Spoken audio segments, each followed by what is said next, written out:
Hello viewers, இனி நம்ம பார்க்க போறது ஒன் பீஸ் எபிசோட் 1035 பார்ட் 1.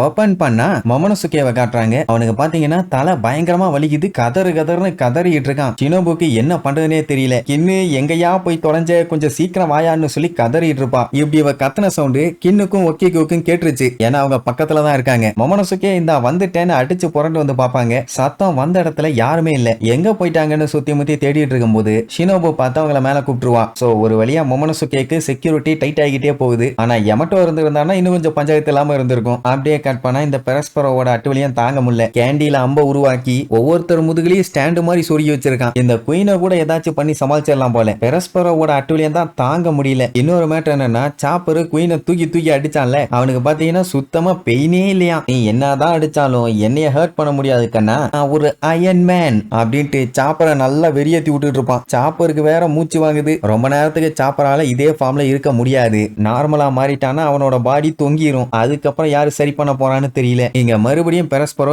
ஏகப்பட்ட அம்பு வச்சு அட்டாக் பண்ணுவானா. எல்லாம் பார்த்து பயந்து ஓடுவாங்க. சாப்பர் இடையில பூந்து அவங்கள காப்பாத்துறேன்னு அவன் முதுகுல எல்லாம் அம்பையும் வாங்கிட்டு இருப்பான். இப்போ அவன் சாப்பிட்ட ரம்பிள் பாலோட எஃபெக்ட் வந்து 10 நிமிஷம் தான் தாக்கு பிடிக்கும். என்னதான் அது அதிகமா இருந்தாலும் அது 10ன்னு வேற சொல்லிட்டு இருப்பான். அப்போ ஒரு சின்ன பிளாஷ்பேக் என்னன்னா, அந்த டைம் நம்ம பையன் ரம்பிள் பாலை சாப்பிடும் போது அவனால 3 நிமிஷம் மட்டும் தான் மான்ஸ்டரா மாற முடியும். இத சீசர் கேட்டுட்டு இதெல்லாம் ரொம்ப ரொம்ப கம்மி, அந்த டைம்குள்ள உன்னால என்னதான் பண்ண முடியும், வேஸ்ட், நீ பேசாம டைம் இன்க்ரீஸ் பண்ணு, என்கிட்ட அதை இம்ப்ரூவ் பண்ற ஃபார்முலா இருக்குது, அதுவும் 5 மடங்கு அதிகமா பண்ண முடியும், இல்ல 10 மடங்கு பண்ண முடியும், ட்ரை பண்ணி பாக்குறியானோன்னு சாப்பர் வேண்டானிடுவான். ஏன்னா அவன் 3 நிமிஷத்துக்கு மேல மான்ஸ்டரா இருந்தானா அதனால ஏகப்பட்ட சைடு எஃபெக்ட்ஸும் வரும், அன்கன்ட்ரோலபிளா போய் பிரச்சனையும் வரும். இதனால மத்தவங்களுக்கு தான் பாதிப்புன்னு சொன்னா சைடு எஃபெக்ட்ஸ் மத்தவங்களுக்கு பாதிப்பாகுமா? ஆடா பாவி, நீ ஒன்னே மட்டும் தான்டா பாத்துக்கணும், அப்பந்தாண்டா நீ ஒரு பைரட்டு. இப்படி மத்தவங்கள பத்தி கவலைப்பட்டு இருந்தீங்கன்னா நீ எல்லாம் ஒரு பைரட்டாடான்னு அசிங்கமா கேட்பான். ஓவரா பேசாத, மிச்சம் இருக்க பல்லையும் பேத்து விடுவாம்பானா. இங்க பாரு சாப்பரு, இவ்வளவு நாளா நீ எப்படிப்பட்ட எனிமீஸ பார்த்தேன்னு எனக்கு தெரியாது. ஆனா இதுக்கப்புறம் நீ மீட் பண்ண போற எனிமீஸ் யாரையுமே 3 நிமிஷத்துல எல்லாம் தோக்கடிக்க முடியாது. சைடு எஃபெக்ட பார்த்தெல்லாம் பயந்து நறுகிட்டு இருந்தீனா அப்புறம் உன் ஃப்ரெண்ட்ஸுங்களை காப்பாத்த முடியாது கண்ணா. கொஞ்சம் யோசிச்சு பாரு, ரிஸ்க் எடுத்தாதான் கண்ணா ரஸ்க் சாப்பிட முடியும்னு சாப்பருக்கு என்ன பண்றதுனே தெரியல. நல்லா குழப்பி விட்டுட்டான். ஏன்னா ஃப்ரெண்ட்ஸுங்க எல்லாத்தையுமே பத்திரமா பாத்துக்கணுங்கிறது தலைவனோட மெயின் மோட்டோ. அது எப்படி அவங்களை கண்டுக்காம விட முடியும்? அவன் சொல்றதும் கரெக்ட் தானே. நல்லா யோசிச்சு பார்த்துட்டு நான் மத்தவங்க எல்லாத்தையுமே காப்பாத்தணும்பானா அப்படின்னா நான் கேட்கிற கெமிக்கல்ஸ் எல்லாத்தையுமே கொண்டு வா. 3 நிமிஷமா இருக்காத 30 நிமிஷமா மாத்தி காட்டுறேன். 10 மடங்கு பவர்ஃபுல்லா இருக்கும். ஆனா அதுல ரிஸ்க்கும் இருக்கும். அதை ட்ரை பண்ண உனக்கு பயமா இருக்கான்னு கேட்பான். என் ஃப்ரெண்ட்ஸுகளை காப்பாத்தணும் நான் சத்தியமா இல்ல, ஏன்னா நான் ஒரு பைரட்டு அப்படின்ட்டு அப்ப டெவலப் பண்ணாதான் நம்ம பயலோட பவர். அதனாலதான் பையன் இவ்வளவு நேரமா தாக்கு பிடிச்சிட்டு இருந்திருக்கான். சட்டு புட்டுன்னு இந்த குயினோட சோழியை முடிக்கணும்னு கவுந்து கிடக்கிறவனை அட்டாக் பண்ண போனா அவன் வாயில இருந்து பீமெல்லாம் வச்சு அட்டாக் பண்ணுவான். நல்ல வேலை ஜஸ்ட் மிஸ்ல எஸ்கேப். அவன் பாடியோட சைஸுக்கும் மூவ் பண்ற வேகத்துக்கும் சம்பந்தமே இல்ல, அவ்வளவு வேகமா இருக்கான். குயினை நம்ம சாப்பரு என்ன பண்ணிதான் சமாளிக்க போறான்னு தெரியல. பெரஸ்பரோ எல்லாம் பார்த்துட்டு இவனுக்கு எப்ப கிவ் அப் பண்ணுனே தெரியல. சரி மத்தவங்களை அடிச்சா எப்படியும் குறுக்க போய் நின்று எல்லா அம்பையும் முதுகுல வாங்கிக்கிறான். பேசாம டைரக்டா இவனே அடிச்சிருவான், ஈஸியா வேலை முடிஞ்சிரும்ல. இதுக்கு அவனுக்கு கஷ்டத்தை கொடுத்துட்டேன்னு மொத்த அம்பையும் அவன் மேல வச்சு அடிச்சு விடுவான். இந்த டைம் பைய உசாரு, அத்தனை அம்பையுமே கைய வச்சே தட்டி விட்டுருவான். அந்த அட்டாக்கை தடுத்துட்டீங்கன்னா ஏன் அட்டாக்ல தப்பிக்க முடியும் நினைச்சிட்டு இருந்தியான்னு சொல்லி குயின்னு பாத்தீங்கன்னா புதுசா வித்தையெல்லாம் காட்டுறான். அட அவன் தலை மட்டும் ஏதோ ஸ்பிரிங் மாதிரி தனித்தனியா பிரிஞ்சு வருது. இவன் மனுஷனா இல்ல மான்ஸ்டரான்னு தெரியல. சாப்பர ஒரே கவு. அவன் என்ன சொல்லுவான்னா, லூஃபி என்னைய நம்பி இந்த பொறுப்பை ஒப்படைச்சிட்டு போயிருக்கான், அதனால என்னால அவனை ஏமாத்த முடியாது, நான் எப்படியாச்சும் ஜெயிச்சே தீருவேன்பா. அடைய வேற ஒண்ணும் இல்ல, கிளம்புறதுக்கு முன்னாடி நீங்க இங்க எல்லாத்தையும் பாத்துக்கங்க, நான் போய் கைடோவை பாத்துக்கிறேன்னு சொல்லிட்டு போனான்ல, அப்படின்னா இந்த இடத்த பாத்துக்க வேண்டிய பொறுப்பு சாப்பருக்குமே இருக்குதே. அதைத்தான் சொல்லிட்டு இருக்கான். அங்க அவன் கைடோ கூட கஷ்டப்பட்டு சண்டை போட்டு ஜெயிக்கும் போது இங்க இவன் தோத்தானா அது அவனை அவமானப்படுத்துற மாதிரி ஆயிரும்ல, அதனால விடமாட்டேன்னு சொல்லி குயினோட அட்டாக் எல்லாம் தட்டி விடுவான். அவன் விடுற மாதிரி இல்ல, சாப்பர அவன் கழுத்தை வச்சே புடிச்சு நசுக்க ஆரம்பிச்சிருவான். என்ன கண்ணா எப்படி இருக்குது, ஜூஸ் பிளியற மாதிரி நல்லா புளியறானா? இந்த அட்டாக்ல இருந்து எஸ்கேப் ஆனவங்க யாருமே இல்ல. இதுக்கப்புறம் நீ சாக போற ரக்கூனு, உன்னை யாரும் காப்பாத்த மாட்டாங்கப்பா.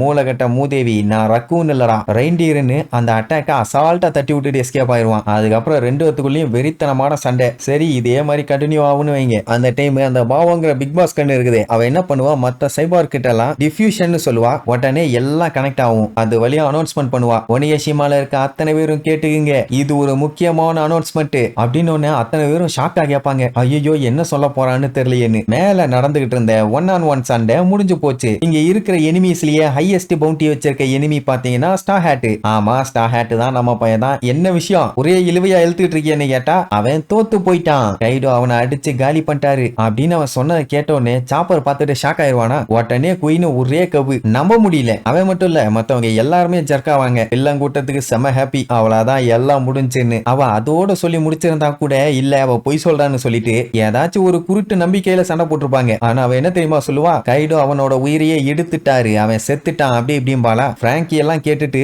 வாய்ப்பே இல்லாமா. இங்க ஜிம்பைக்கும் ஹூஸ்குக்கும் சண்டை தாறுமாறா போயிட்டு இருக்குது. இப்ப என்னன்னா லூஃபி வந்து கடல்ல விழுந்து கடலோட ஆழத்துக்கே போயிட்டான். இனிமேட்டு அவனை யாராலையும் காப்பாத்த முடியாது, காப்பாத்தினாலும் அவங்கிட்ட உயிர் இருக்காது அப்படின்னு A to Z டீட்டெயிலா அனௌன்ஸ் பண்ண ஜெயிச்சிருவோன்னு நம்பிக்கையில சண்டை போட்டுட்டு இருந்த அத்தனை பேருமே கொஞ்சம் கொஞ்சமா அவங்க நம்பிக்கையை இழக்க ஆரம்பிச்சிட்டாங்க. வில்லனுக கூட்டம் வெறிகொண்டு சண்டை போட ஆரம்பிச்சிட்டானுங்க. பிக் மாமுக்கு சந்தோஷம் தாங்க முடியல. செத்துட்டானா, என் கையால கொல்லணும்னு நினைச்சேன், தப்பிச்சிட்டான். என்ன யூஸ்டஸ் கிட்டு கேட்டியா, அவனோட நிலைமையா அப்படி, அப்ப உன் நிலைமையை யோசிச்சு பாருன்னு நம்ம யூஸ்டஸ் கிட்டு கொஞ்சமாச்சு கவலைப்படுவான்னு பார்த்தேன். அவன் செத்தா எனக்கு என்ன, எனக்கு அதை பத்தி எல்லாம் கவலையே இல்லாமா. சரி அந்த அனௌன்ஸ் பண்றவன் அதோடயாச்சும் விட்டுருக்கலாம். கொசுக்கி சாம்ராய்ஸ்னு அக்கசாயா நயனை சேர்ந்தவங்களும் அவங்க டீம் மெம்பர்ஸும் சண்டைக்கு வந்தாங்க. சொல்ல போனா அவங்களுமே சண்டையில தோத்துட்டாங்க. இப்போ கைடோ கூட சண்டை போட அங்க ஆளுங்க இல்ல. யாராச்சும் சண்டை போடுறதுக்கு இருந்தீங்கன்னா தாராளமா வரலாம், உங்களை அன்புடன் வரவேற்கிறோம், ஜெயிக்கிற நம்பிக்கை இருந்தா மட்டும் வாங்க, இல்லன்னா உயிர் போயிரும் அப்படின்ட்டு டிஸ்க்ளைமர் வேற. எங்க சாமுராய்ஸ் எல்லாத்துக்குமே தூக்கி வாரி போடுது.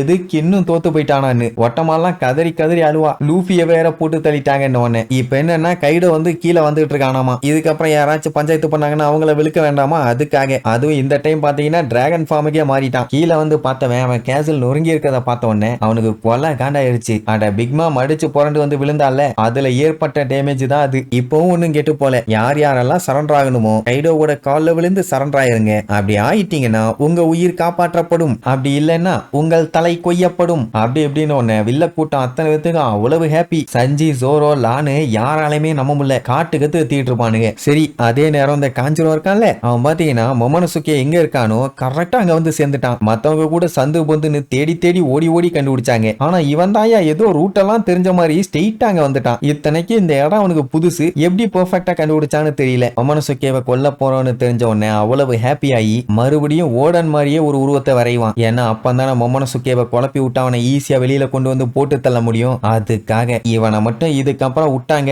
டெஃபினட்டா எல்லாத்துக்குமே பிரச்சனை தான். ஏதாச்சும் பண்ணி சட்டு புட்டுன்னு இவனை சோழிய முடிச்சாங்கன்னா தப்பிச்சாங்க, இல்லன்னா மொமனசுக்கே டெத் கன்ஃபார்ம். சரி இதுக்கப்புறம் மொமனசுக்கே இந்த டிராப்ல இருந்து எஸ்கேப் ஆறானா இல்லையா, லூஃபி மறுபடியும் தப்பிச்சு வந்தானா இல்லையான்னு அடுத்தடுத்த எபிசோட்ல பார்க்கலாம். டாடா. Yeah!